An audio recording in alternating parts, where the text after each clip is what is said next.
Nobody pray for me. It been that day for me. Way. Yeah. Kendrick Lamar once wrote a masterpiece about humble. Today on Dodson's Corner, we are talking about UFC fighters who need to be humbled in 2025. I was wondering where that was going, but it all came back around. It all came to fruition. Master storyteller. All right, my first person who needs to be humbled. These might be people who have never lost. These might be people who need to repeatedly lose to, get a point proven. My first fighter, the reason why I thought this video, Bilal Muhammad. It's because of what Drickus said. It really made me think, and it's so true. The UFC hates you, bro. You're not getting a middleweight shot. Like, you won against Leon Edwards, who looked awful in that fight, and who's a good stylistic matchup for you. I might have predicted Leon Edwards in that fight, but looking back, it was a good stylistic matchup for him. Other than that, who's he beaten? No one, on his run. Sean Brady. TKO'd. People forget, man. He TKO'd Sean Brady. And I then don't care. Post that London card, he got injured, so he couldn't fight at 310. UFC's not going to like you for that, and then now he's fighting JDM. Like, it's not like this guy's beating the who's who of the welterweight division. He's not. That's why there's so many exciting matchups right now. He hasn't beaten Shavkat, JDM. He's beaten Sean Brady, but Kamaru Usman, he's beaten Leon. Like, he hasn't beaten everyone in that top 7. Well, and here's the thing: if he's a one and done, champion, loses to JDM somehow, 3 more wins to get back to the title. Oh, I was gonna say never back to the title. I mean, especially at his age too. Yeah, 36, right? Is pretty old for welterweight. I mean, it doesn't age as poorly as a lower weight class, but still, it is just there's so many people in that division. There's Gary's, Proteses, Moraleses that are like. These guys are coming up. What's the point of giving this by the time he gets those 3 more wins, this 38-year-old a title shot? It's true. Who you don't like and is boring. It's true. Bilal was one of the guys that I thought needs to be humbled just because and the way that he's so cocky and confident, it's like you don't have a title defense. Yeah, that's very true. Shut up. And look, defend your belt. Maybe he has a bit of a right to be cocky because he probably will beat JDM, but he's beating Drickus, there's no way he beats Drickus. No, he would get mauled. He's not big enough for that weight class. And yeah. And then also just the whole thing where he's being a little, can't say this on YouTube, but he's glazing Islam Makhachev so that he doesn't have to fight Islam so hard. He is scared of Islam. He doing tricks on it. He's trained for 2 weeks with Khabib's gym and now thinks he's one of the boys. They don't know you like that. Yeah. They don't know you like that. Yeah. It just pisses me off. All right. My next person is someone who needs to be called out by his fellow coworkers. Oh, no. And this is inspired by this past weekend at UFC Seattle. Michael Bisping on commentary. Needs to get humbled. He needs someone just to tell him to shut up. Someone needs to tell him to shut his mouth. I am sorry. He was so bad.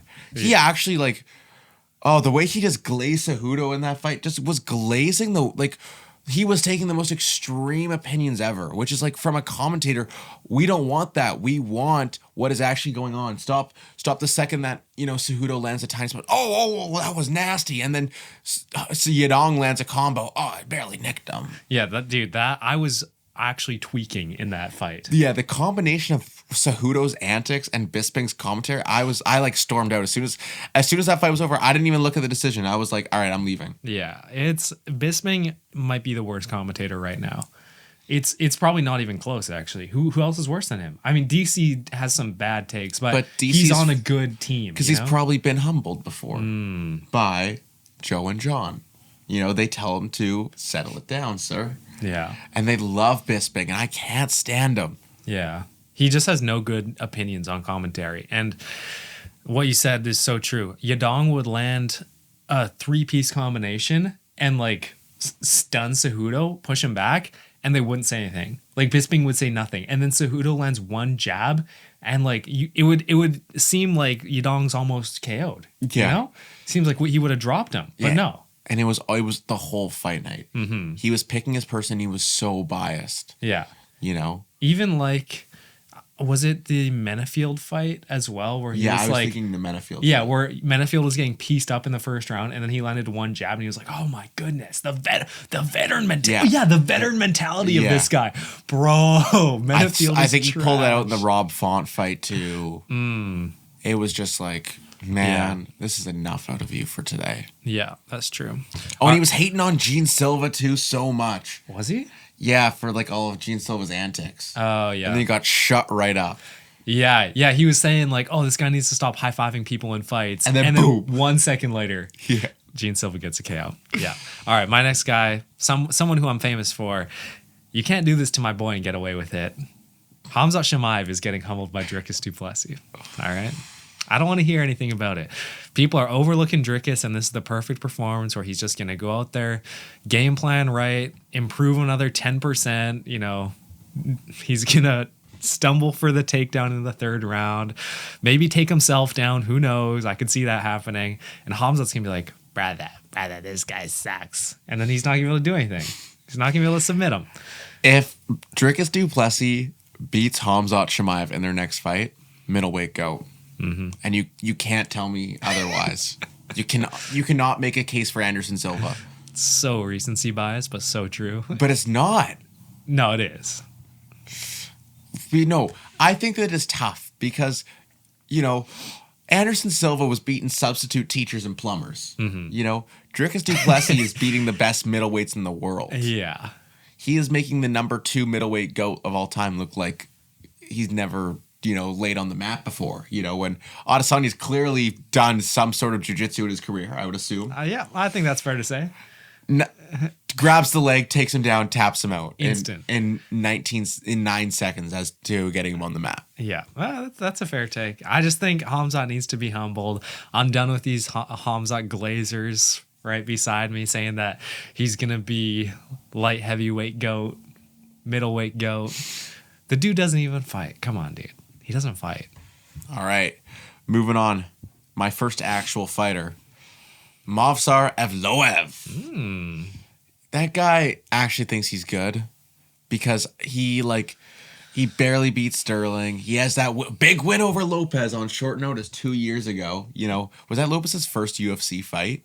I think short notice first UFC fight. Yeah. Big win over fucking... Oh, sorry. Big win over Lopez. And it's like, Movsar has continued to...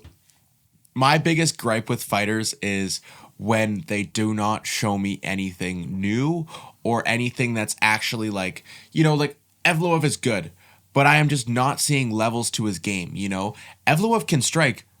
We just don't see that. Mm-hmm. Or when we do it, it's so rare. If you would have stood up with Sterling in that fight, you probably pieced the crap out of Sterling because Sterling cannot strike for the life of him. Yeah. And Evloev can strike, but no, let's go lay down and bring it to a close decision. What was the point of that, Evloev? And it's like, this guy, I just need him to get humbled, probably by Diego Lopez or Volk. Just one of them needs to be like, yeah, you're not on our level. Yeah. I mean, I had Evloev as well, so I'll just talk about him now. I think that Evloev is somehow his best win is Diego Lopez. When that was Diego Lopez short notice, I think 1 or 2 weeks short notice, and he almost got submitted twice in that fight, very close to being submitted. And then in every other fight, pretty much against someone good, Arnold Allen. That was a very close fight. People forget, man. Arnold Allen thinks he won that fight, and then Sterling thinks he won his fight. I think Sterling won that fight. I still think Sterling won. Yeah. And Sterling wants a rematch. He wants the 5-round rematch. Oh, kill me. If you ever do that, I will not be watching that fight. They're not going to I highly doubt they make that fight. But I don't think he's on the same level as I think it's just his fans because I think he understands that the UFC doesn't really care about him. He says, I'll take another fight before I get a title shot. I've seen people saying that Movsar Evloev undoubtedly deserved the title shot over Diego Lopez when Diego Lopez had 4 fights that year. And look, I get that his best win is Brian Ortega. Fair enough. It's not the most insane win ever, but it's the fact that he is a company man that helps him. Mm-hmm. And people need to understand that if you're someone like Movsar Evloev, who how many bouts has he pulled out of? It's an insane amount of fights that he's pulled out of or got canceled, whatever the circumstances might be. Goes to decisions or split decisions often and doesn't have a finish. Am I crazy for saying that? I'm pretty sure he does not have a UFC finish. Yeah, definitely doesn't have a UFC finish. I'm not even sure if he has any submission wins at all. I think he actually has a TKO win. Yeah, I think he has he has like some sort of knockout or TKO wins earlier. He just doesn't have submission finishing ability. So if you're thinking, okay, what do we want to headline UFC Miami with? Of course, you're going to pick Diego Lopez, who's also Hispanic. Exactly. I don't get what the argument is. There is no argument. So people need to chill out on the Mobstar. I love Glaze, but I'll go again because you gave that person. Joaquin Buckley. Oh, another one I got on my list. He needs to get humbled soon. I'm gonna start calling this guy Joaqueef. Why? Because I don't like him. Just for the memes? Yeah, because that's what he reminds me of. No, this guy has some good wins. Colby Covington, hey, that's a decent win. But I don't think Colby Covington at 36 years of age, fights once every year and a half, somehow gets a title shot after every other fight. Like, Colby Covington is not the same level as, I would say, Gilbert Burns when JDM beat him. Yeah, I would agree that he's probably a slightly lower level now, but like, I just, it's the fact that everyone is doing their absolute hardest. Like, everyone is pushing this guy. They're like, he is welterweight champion. Do you actually watch his fights? Like, let me know what you see out of him outside of the fact that he looks like an NFL linebacker. We look at, that Colby win, sure, good win. He actually, I would say it was probably his best performance inside of the welterweight ranking. Yeah, actually looked good. But it's against Colby Covington, the guy who actually has zero offense, and at that point he was a punching bag on the ground, Yeah, when has Colby Covington not taken 2 rounds to get going? Yeah. Like, I'm not of the opinion. I'm not one of these guys who's thinking, oh, if Colby Covington didn't get stopped by the doctor, he would have won. No, I still think Joaquin Buckley would have maybe TKO'd him in the 4th or 5th round. Mm-hmm. But when has Colby Covington won a 1st and 2nd round? That's all I'm going to say. So Joaquin Buckley is a good fighter, but I think it's become so popular to hop on his underrated bandwagon that now he is overrated. Yeah. It just went too far when here's the thing is that you put him in a different division, sure, at the same skill set, same potential, all that, you know what? Yeah. You could make a case for title contender. Welterweight, I just don't think that he actually beats those top guys, and gets enough of those consistent wins, because he's probably still at this point 2 wins away, with how many people are lined up in like number 1 contendership fights too, he's probably at least 2 wins away still, and it's gonna be tough, and he's gonna lose. He's gonna lose, and then the whole world, he was never that good. Yeah, I wouldn't mind seeing the Buck versus Ian Gary fight again.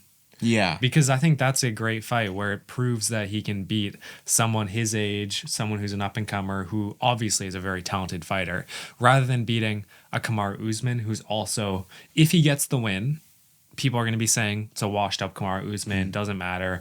And then he's probably still another fight away from the title. Yeah. So it's like, I just don't know what the best course of action. I don't think he's going to be champion in his next 2 fights. All I know, the best course of action, just humble him. Yeah. And also, he's taken a lot of damage in middleweight. Yeah. So, like, that's something that people don't talk about. But this dude's been KO'd a bunch of times. Yeah, I just don't know if he has the longevity. Exactly. Who's your next person? I'm surprised it took us this long to mention this guy. In every single fighters who we want to see lose or fighters who we want to see get hit by a semi-truck, Mario Batista kind of headlines them. So I actually didn't have him on my list. Wow. Yeah, I'm actually high on Mario Batista. No, I'm kidding. But more so just after what we saw happened at UFC 307, that absolute catastrophe of a fight, the smearing of our GOAT, our featherweight GOAT. Yeah. Our featherweight GOAT. Us as a UFC collective community. Yep. The 4th best featherweight of all time. But we want to see him get brutalized. We don't wish illy upon anyone. Very few people we wish illy upon. No one, right? Probably most of the people on this list. Cejudo. Cejudo might be one of them. Paulo Costa. No. Yeah. The Eraser? I do. Pink Dip? There's a few guys. I won't disclose that information because if anything bad ever happens, true, we're on the watch list. Yeah, the FBI knows where to come. Yeah. Those Dotson's corner guys put out a hit on him. They sent Ilya Taporia. But yeah, Mario Batista, it's pretty self-explanatory. Yeah. The same thing we've said 100 times in our videos. Yeah. My next take, call me a hardcore after this one. I got Rinat Fakhretdinov. Ooh, what? Yeah, bro. Oh, yeah. This guy is such a fraud. He's, I should have Carlos Leal. Yeah, no, I should have done more research. But is he undefeated? I think he is. He has one draw. No. Doesn't he have one draw? He's like 21. I thought he was, or maybe 21-1 and like 1 or something. I thought he was 21-1-1 or 21-2-1. Yeah, something like that. He's undefeated in the UFC, like crazy win streak. He's a fraud. He is such a fraud. He lost to Carlos Leal. I don't care how many drugs Carlos Leal was taking. He still lost on a short notice fight. So I need to see him get humbled because I'm done with these Russian fans acting like they've got this massive prospect on their hands. You can rally behind Movsar Evloev. He's proven, all right? I'll give you that one. But Rinat Fakhretdinov will never make it to the top 10 in any division. Yeah, I can totally agree with that. You know, like... And people never talk about him. Like, he's just this guy who will spawn on an Abu Dhabi pay-per-view or a fight night card. I think he fights in a couple... I think he fights maybe this weekend. He fights within the next couple of weeks. Yeah, I've definitely seen his name on the next couple pay-per-views or fight nights for sure. Yeah, I'm done with him, though. We'll see what kind of cherry pick win they give him. Exactly. They'll give these guys the easiest wins and then rank them out of nowhere. I'm just done with that crap. All right. My next guy is a guy who was called out this past weekend. Bryce Mitchell. How'd you know, sir? Because I was thinking of him. And I am all for putting Gene Silva on Bryce Mitchell to just humble this guy. Great fight. The amount of things that this guy says, you know, just shut your mouth and fight. Shut your mouth and fight, please. Yeah. And if you're not gonna, Gene Silva gonna open that thing up for you when you have another seizure on the mat. Is that okay to say? Yeah, Dana, put that on the promo video. Oh. Yeah, I totally agree with you. It's the perfect fight to make. Gene Silva's pretty close to being outside of the rankings now, but based on how many wins he has. 4-fight undefeated streak in the UFC. Also, he actually has a good record. I forgot that he's only had 2 losses. Like, that's not bad at all. I thought he was 3, but two might sound right. Because 2 losses, and same with JDM. We just did a video talking about like how undefeated prospects, they're not actually all that. JDM lost his first 2 fights. And then went on a 17-fight winning streak, bro. It's the GOAT. Yeah. What are we talking about? Bryce Mitchell getting humbled by Gene Silva. Yeah, it's going to happen. There's no way Bryce Mitchell wins that, right? There's no way. No. And if he does, you know what? Fair game on Bryce Mitchell. Yeah. You took out Gene Silva. Now you can have a shot up in the rankings. Yeah. Yeah.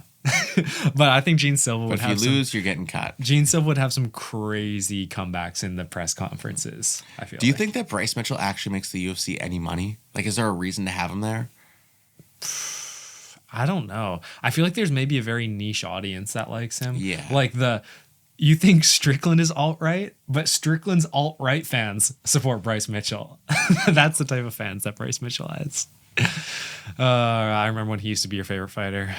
I don't know about that. All right, should I go next? Yeah, please. I go next? Okay, Paddy Pimblett. Paddy Pimblett needs to be humbled. Yeah. Call me when you're done talking. I'm kidding, Dylan. I'm kidding. Come back, Dylan. Give your take. I don't have a take. I just said Paddy Pimblett in brackets make Dylan mad. There's no great reason for this. I just think he's had a couple of fights where it's been close. Jared Gordon, maybe one of the biggest robberies in modern MMA history. Jared Gordon should have won that fight, but then he comes up and submits King Green with 2 submissions back to back, breaks his arm, destroys his carotid artery, and now everyone's on the hype train. But I think Chandler's actually a really good matchup for him. It's difficult, but it's like the perfect amount of difficult. So I'd be happy if Paddy Pimblett gets absolutely starched out cold, and I'd be happy if Chandler gets submitted in 1 round. Like, it's a win-win for me. I love it. Next person. Let me see Big Ank humbled. So true.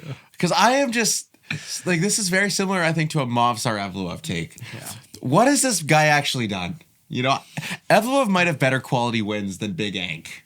Oh, yeah. You know, Big Ank has done nothing. You know, they talk about his unbeaten streak. But there's no contest, his draws in there. You know, you gotta mix those in there. Yeah. Beaten no one. Johnny Walker and Rakic. Big wins. You know, this tough contender. Khabib's wrestling with Pereira striking. Just also, do you see because obviously you remember how Ank said that if he got this matchup, he was going to strike with Pereira the whole time. Pereira posted a video of him wrestling in the snow with Teixeira, and Ank commented, "Hope you're ready to do this for 25 minutes." Oh, hell no, bruh. Please no. Please no.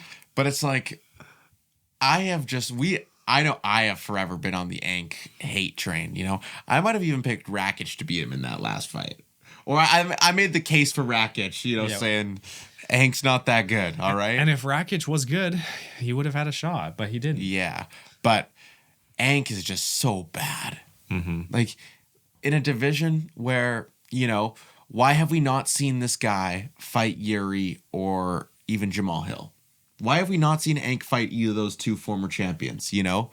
And then because they're trying to protect him because he sucks. He sucks. I mean, he had the Jan Blachowicz fight. That's a hard fight. Yeah. No contest. No, it was a draw. It was a draw. It was a draw. So I made that fight yesterday or the other day in UFC 5.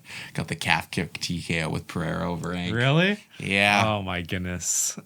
Oh, should I tell my dream? Oh yes. My dream. Oh, what was it? Oh yeah, it was literally that. I had a dream, and I'm not kidding. I wrote this down, and I told Dylan last week about it, so I didn't forget. I had a dream that Alex Pereira calf kick TKO'd Big Ank.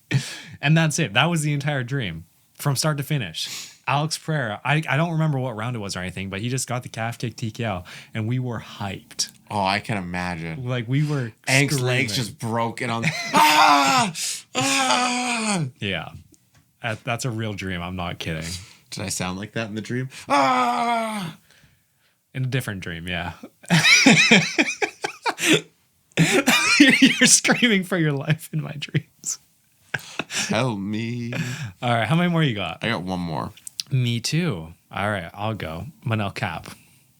Ooh, that's a good show. He's fighting next weekend, so I figured I'd put him on the list. Obviously, he's got a lot of hype from beating one of the biggest names in the flyweight division, Bruno Silva. Everyone knows when you get Bruno Silva. Which Bruno Silva? The one from from flyweight, bantamweight, featherweight, lightweight.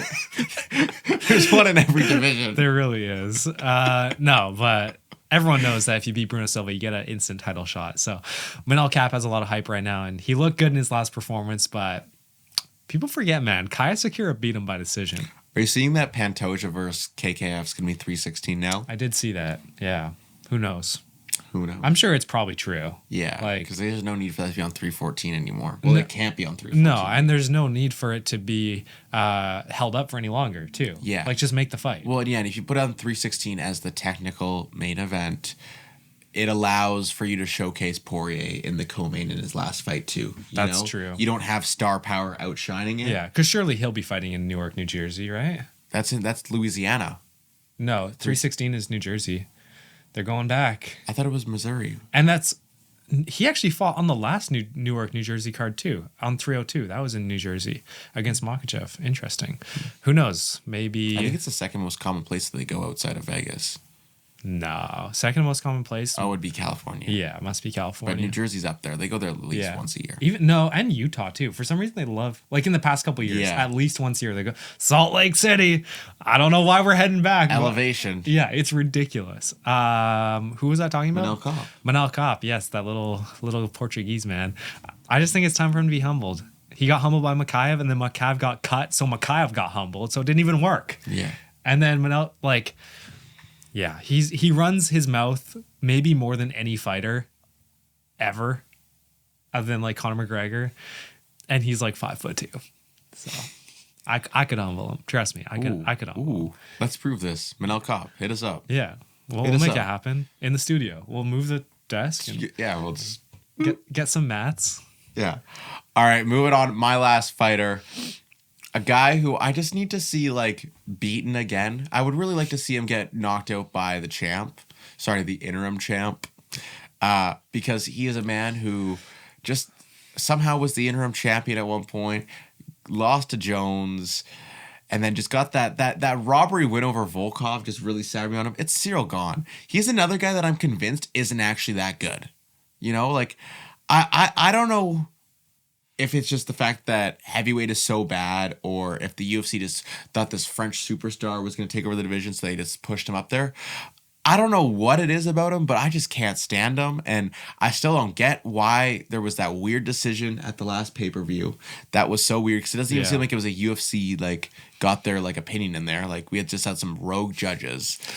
How this guy was ever interim champ, how he got they just want him to fight the champion so bad. They want that Gone in the main event of these cards. It just don't make sense for me.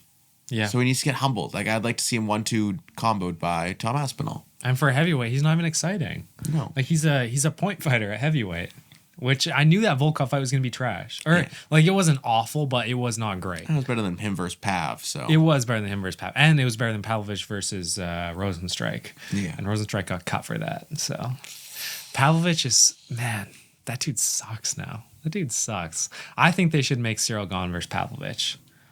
Yeah. I honestly think that's the fight to make. Yeah, because we haven't seen that. No, we haven't seen that. And if that's only if Tom gets the John Jones fight.